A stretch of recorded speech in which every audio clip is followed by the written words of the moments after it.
Selamat pagi, Bapak, Ibu, dan Saudara yang dikasihi Tuhan. Salam sejahtera buat kita semua. Puji syukur kepada Tuhan, kita bertemu kembali dalam Samas GKI Dharma Permai, edisi Kamis 2 September 2021. Sebelum kita membaca dan merenungkan firman Tuhan, mari kita berdoa. Bapa kami yang di surga, pagi ini kami menyediakan diri untuk mendengarkan sapaan-Mu.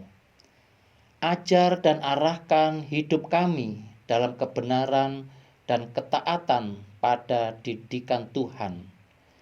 Dalam nama Tuhan Yesus Kristus kami berdoa. Amin.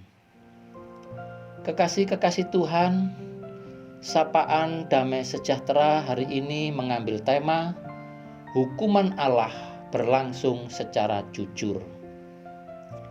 Bacaan Alkitab dari Roma pasal 2 ayat 1 sampai 10 yang begini bunyinya. Karena itu, hai manusia, siapapun juga engkau yang menghakimi orang lain, engkau sendiri tidak bebas dari salah. Sebab dalam menghakimi orang lain, engkau menghakimi dirimu sendiri. Karena engkau yang menghakimi orang lain melakukan hal-hal yang sama. Tetapi kita tahu bahwa hukuman Allah berlangsung secara jujur atas mereka yang berbuat demikian. Dan engkau, hai manusia, engkau yang menghakimi mereka yang berbuat demikian, sedangkan engkau sendiri melakukannya juga. Adakah engkau sangka bahwa engkau akan luput dari hukuman Allah?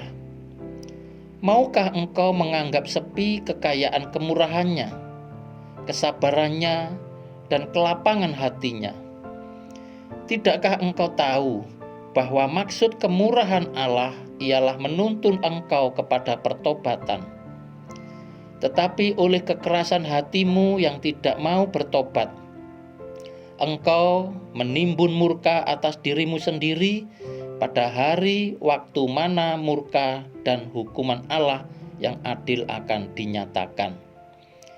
Ia akan membalas setiap orang menurut perbuatannya, yaitu hidup kekal kepada mereka yang dengan tekun berbuat baik, mencari kemuliaan, kehormatan, dan ketidakbinasaan.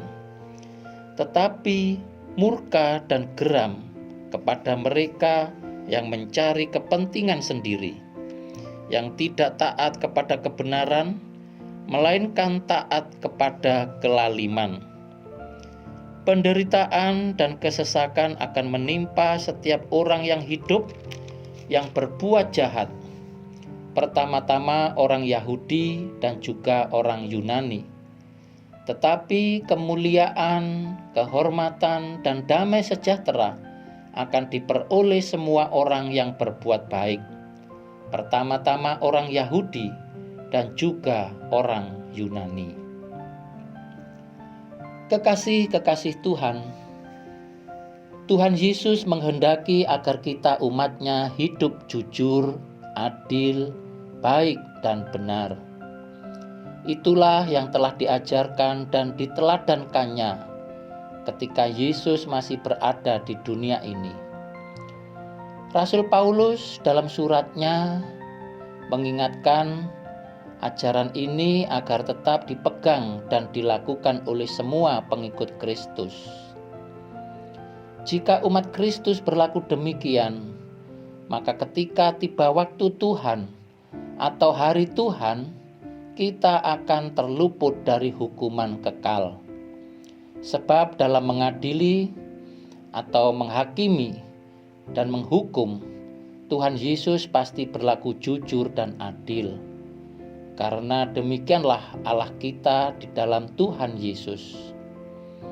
Jadi, jika kita tidak hidup jujur, adil, baik, dan benar, maka penghakiman Kristus berlaku atas kita, sehingga keadilannya dinyatakan dalam penghukumannya. Jika kita menghakimi dan menghukum sesama, maka penghakiman dan penghukuman yang sama, bahkan lebih berat lagi, diberlakukan bagi kita. Sebab hukuman Allah berlangsung jujur, benar, dan adil. Tidak ada satupun manusia yang mampu menghindarinya. Allah tidak akan berbuat curang. Penghukumannya pasti berlaku jujur, adil, dan benar.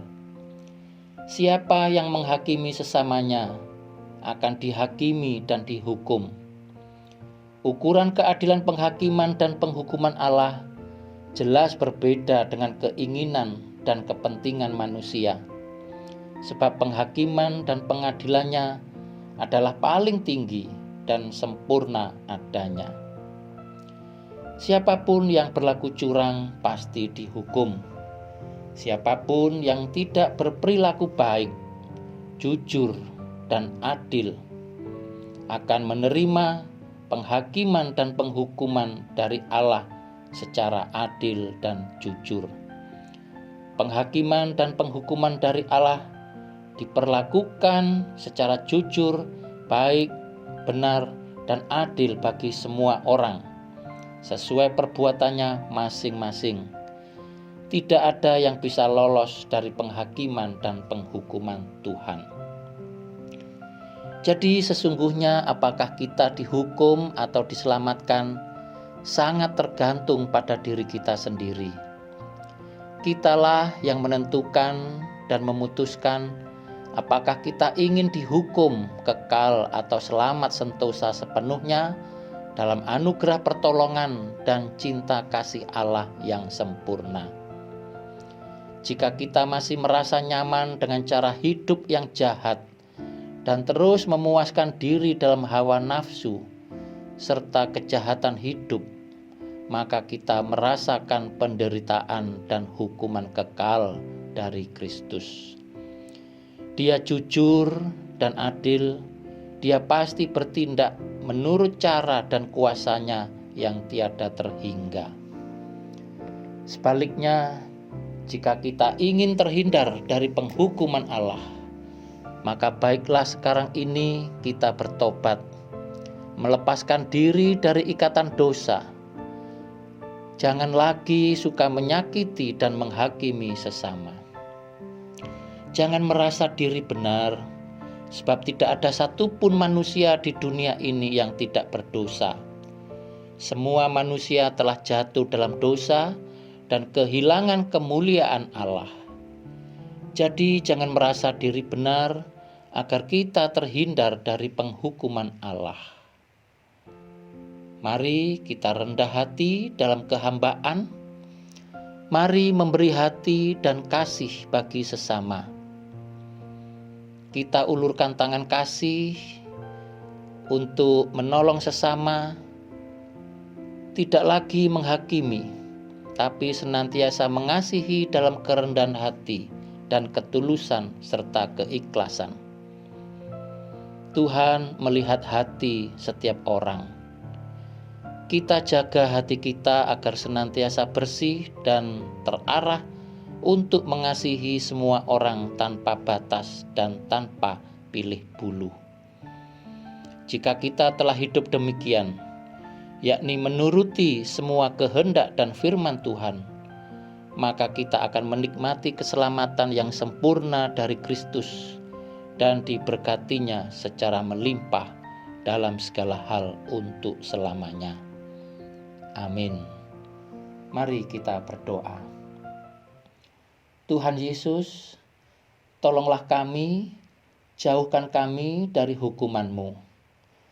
Tolonglah kami agar selalu mau hidup dengan baik dan benar, jujur dan adil dalam kasih-Mu. Tuntun dan bimbing hidup kami di jalan Tuhan. Dalam nama Tuhan Yesus Kristus, kami serahkan hidup kami. Amin. Selamat pagi, selamat beraktivitas. Tuhan memberkati.